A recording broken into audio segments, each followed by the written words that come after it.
रक्षाताई कधी संतापत नाही, परंतु यांच्या गुंडगिरी विरुद्ध रक्षाताईंना या ठिकाणी संताप व्यक्त करावा लागला। या ठिकाणी यांची गुंडगिरी एवढी वाढली की 100 मोटरसायकलवर 200 गुंड बसवून यांनी गावामध्ये रॅली काढली। हे आमच्या मुक्ताईनगर शहराला माहिती आहे। आणि मी सर्व गुन्हेगार असं म्हणताना माझं राजकीय जीवन 45 वर्षाचं आहे।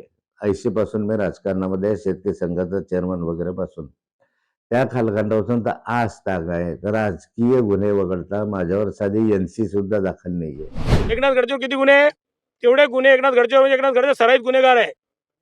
दिन गौन गणेश 130 करोड रुपये चोरलंय हा, की आजही बस स्टेजवर एखाद्या बाईची इज्जत करा। 509 सारखा गुन्हा दाखल त्यांच्यावर। 509 संस्था तुम्हाला आता नाही, TNS कायदा नाही, TNS कायदा याच्या पूर्वीचा जो कायदा CRPC IPC 509 त्यांच्यावर दाखल आहे। अंजली दमानिया ताईंच्या संदर्भामधला